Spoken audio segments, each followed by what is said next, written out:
विस्तार से लेकर पृथ्वी की सीमित परिधि तक हर चीज अपने केंद्र की ओर आकर्षित होती है।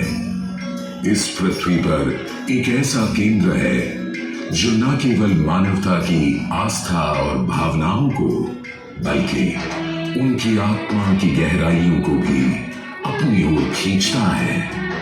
महाकुंभ क्या है वह शक्ति जो हम सबको एक सूत्र में बांधती है? उत्तर है गंगा।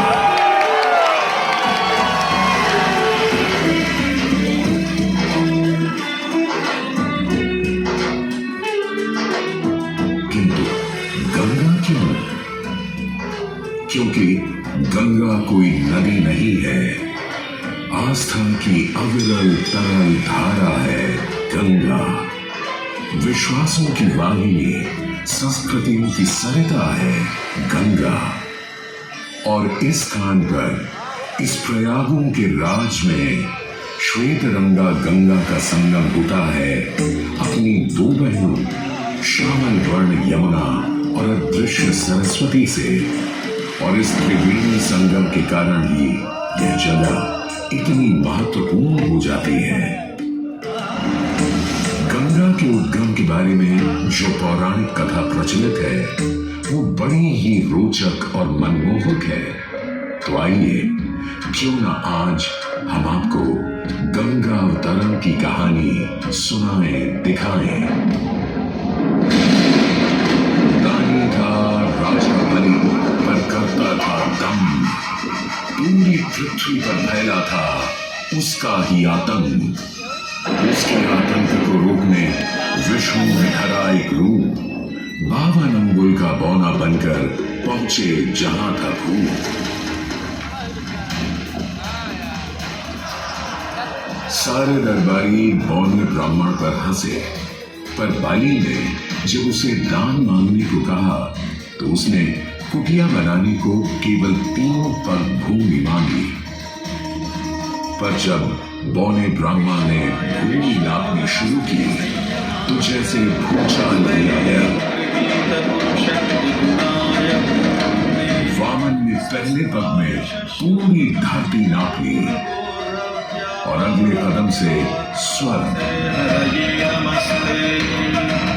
ब्रह्मा जी ने भगवान विष्णु के चरण धोकर उस जल को अपने कमंडल में भर लिया। और अब वामन अवतार ने अपना तीसरा पग बलि के सिर पर रख उसे पाताल लोक भेज मुक्ति दे दी।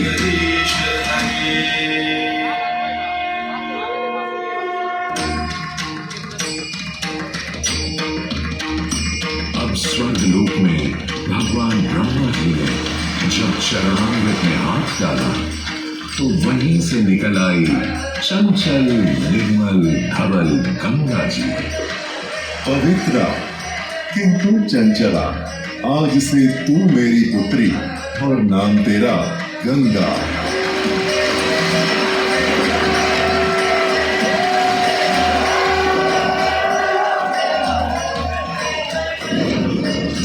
उधर कुछ समय बाद सतयुग में इक्ष्वाकु कुल के सूर्यवंशी राजा सगर ने सारे संसार को जीतने के लिए एक अश्वमेध यज्ञ का संकल्प किया।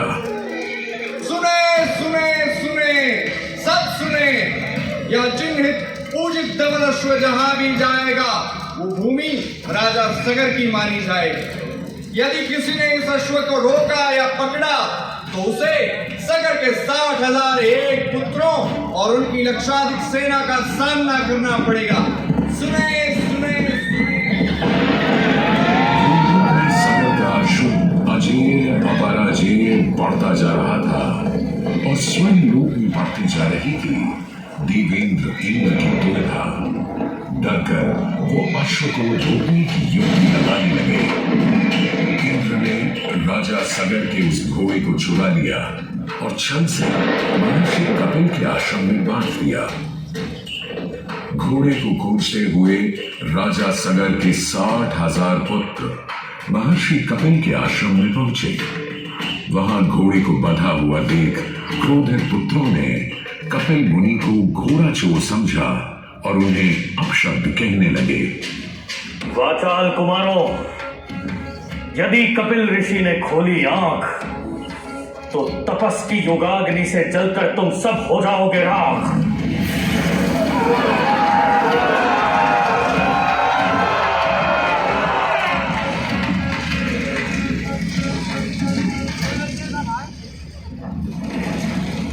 उधर सगर थे चिंतित, न अश्व का पता था न पुत्रों का कोई समाचार। पिता का दुख देख पुत्र अंशुमन चल पड़े खोज पर। जब महर्षि कपिल के आश्रम पहुंचे तो देखा अश्व को और साथ ही अपने 60,000 भाइयों की भस्म को। महर्षि से की क्षमा याचना और पूछा तर्पण का उपाय। तुम्हारे भाई थे घमंडी, अविवेकी और अभिमानी। भस्म कर दिया उन्हें मैंने, जो उन्होंने मेरी नहीं मानी। गंगाजल, केवल गंगाजल ही दे सकता है मुक्ति उन्हें, जो भस्म हुए तुम्हारे परिजन। अंशुमन को अपने भाइयों के तर्पण के लिए गंगा को लाने का बहुत मन था, किंतु किसी को राजधर्म भी तो निभाना था और राज भी चलाना था। देखते देखते 7 पीढ़ियां गुजर गईं, पर 7 पीढ़ियों के बाद समय आने पर राजकुमार भगीरथ ने राजा बनने से साफ मना कर दिया।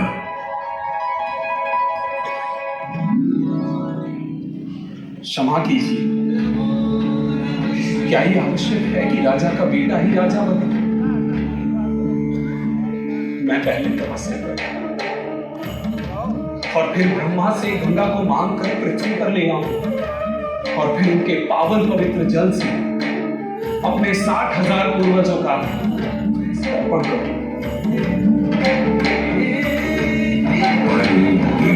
वर्ष बदले, ऋतुओं की हवा बदली, नदियों के किनारे बदले, किंतु नहीं बदला भगीरथ का संकल्प, गंगा उतरा।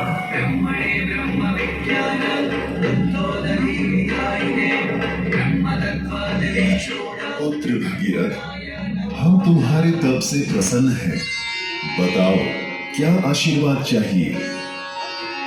हे भगवान, मेरे पूर्वज के तर्पण के लिए मुझे आपकी पुत्री गंगा चाहिए।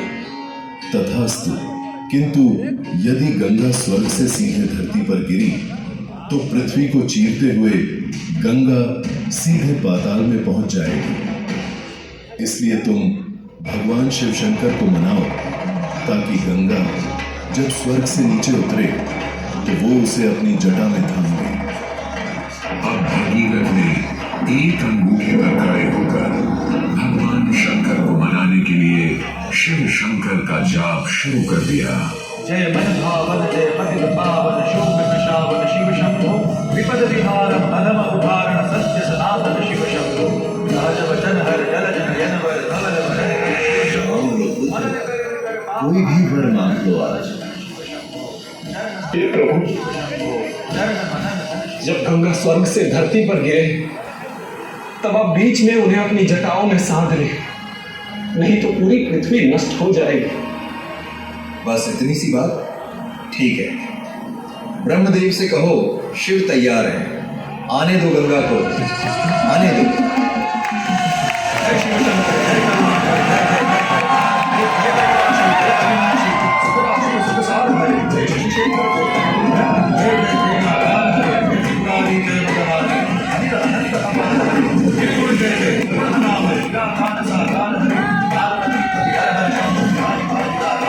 जय रामेश्वर, जय रामेश्वर, वैद्यनाथ के नाद हरे, मल्लिकार्जुन शोभनाथ के महाकाल ओंकार हरे, देव महेश्वर, देव विश्वेश्वर,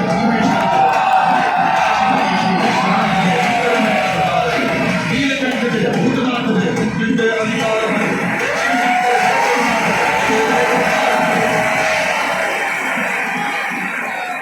और यूं गंगा ने भगीरथ के साथ गंगा सागर जाकर सगर के पुत्रों का उद्धार किया।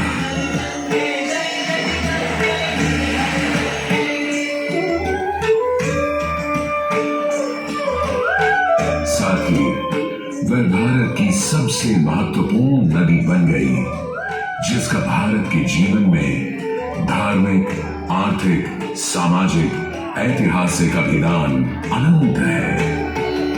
हे मां गंगे, हे जगदम्बे, हे मां गंगे। मोक्षदायिनी गंगा का यमुना और सरस्वती के साथ त्रिवेणी संगम मोक्ष का संगम है।